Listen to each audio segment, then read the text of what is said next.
ఎడారిలో సెలయేర్లు. సెప్టెంబర్ 4వ తేదీ కొరకు వ్రాయబడిన ఈ భాగాన్ని మీకు చదివి వినిపిస్తున్నది సహోదరుడు పాల్ సుందరం.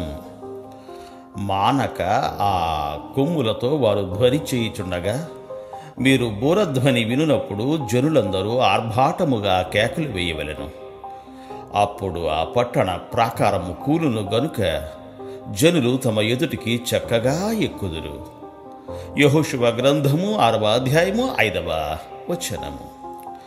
ఊగిసలాడుతూ ఉండే విశ్వాసపు మూలుగుకి, చెక్కుచెదరని విశ్వాసపు ఆర్భాటమైన కేకలకి ఎక్కడా పోలిక లేదు.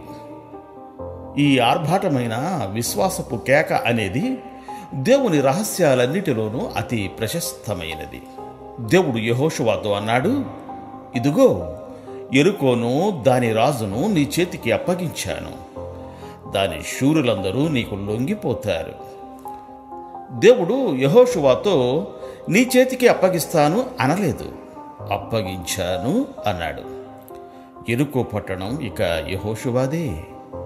వెళ్ళి దానిని స్వంతం చేసుకోవడమే మిగిలిన పని. కానీ ఎలా అన్నదే ప్రశ్న. ఈ అసాధ్యమైన పని కోసం దేవుడు ఒక పథకాన్ని సిద్ధం చేశాడు. వాళ్ళ అరుపుల వల్ల యెరికో గోడలు కూలాయని ఎవరూ అనుకోరు. అయినప్పటికీ వాళ్ళ జయంలోని రహస్యం ఆ కేకల్లోనే ఉంది.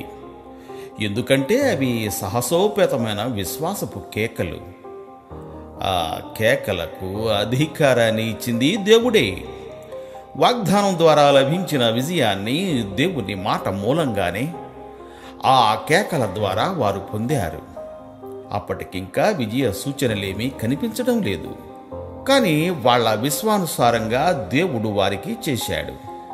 అందుకనే వాళ్ళు జయ జయ ధ్వానాలు చేసినప్పుడు గోడలు కూలాయి. ఈ పట్టణాన్ని వాళ్ళకిచ్చేశానని దేవుడు మాట ఇచ్చేశాడు. విశ్వాసం మూలంగా ఇది సత్యమని వాళ్లకు తెలుసుకున్నారు. ఎన్నో శతాబ్దాల తరువాత హెబ్రీలకు వ్రాసిన పత్రికలో ఈ విశ్వాస విజయం గురించి పరిశుద్ధాత్మ వ్రాయించాడు. విశ్వాసమును బట్టి 7 దినముల వరకు ప్రదక్షిణము చేయబడిన తరువాత యెరికో గోడలు కూలెను అని.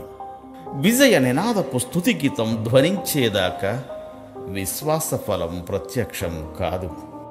దివ్య పరమపురిలో ద్వారాలన్నీ స్తుతుల ద్వారాలే. దేవుడు మేము దీవించుగాక. ఆమేన్. ఆమేన్.